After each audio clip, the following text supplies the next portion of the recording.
saut qui est de type avant-avant. Elle exécutera un saut salto avant carpé avec un demi-tour, donc elle terminera face au cheval. C'est un saut de valeur de départ de 9,9. Alors, voici la course d'élan. Donc la préparation, l'attaque, un bon saut, un peu bas à la réception. Vous avez pu remarquer que ses épaules dépassaient son point d'appui des pieds. Elle a donc dû exécuter un pas. Madame Chapornaya est prête pour son deuxième saut. Alors, idéalement, la gymnaste devrait exécuter 2 sauts de 10 points pour tenter sa chance vers les médailles. Alors ici, il s'agit d'un saut de type Tsukahara. Alors, c'est un saut où on a un déplacement vers l'avant, mais entre le tremplin et le cheval, il y a un changement. Et au cours de son exercice, elle exécute ce qu'on appelle un grand tour en position inversée. Normalement, il y a un carpé, c'est-à-dire qu'il y a une fermeture du corps pour favoriser la rotation. Elle l'exécute en position complètement tendue. C'est la première fois que je le vois exécuter de cette façon-là.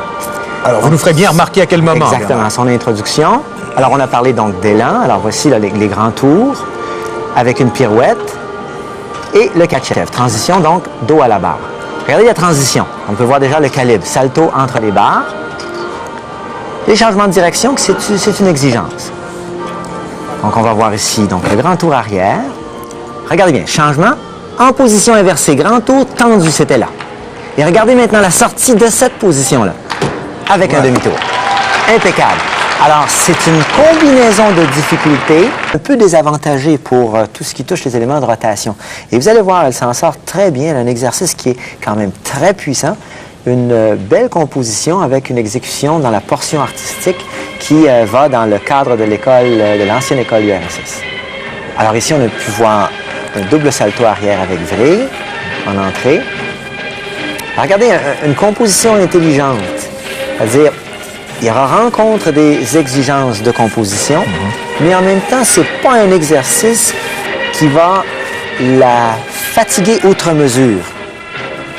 Donc, comme elle est grande, elle aura l'occasion de récupérer à travers sa prestation pour justement donner plus d'effort au moment des passages acrobatiques. Donc, on voit ici, on a flic-flac.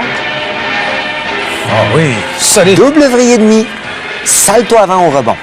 Alors ça, c'est pas évident à faire, prend beaucoup de puissance, une très, très belle formation de base sur le plan technique pour pouvoir combiner les deux.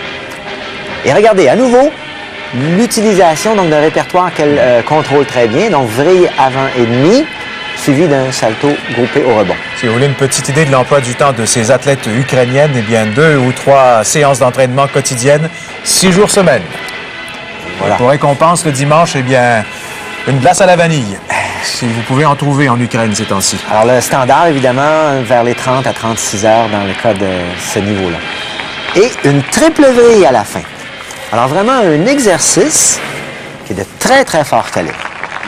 Et qui démontre beaucoup de force, beaucoup d'endurance.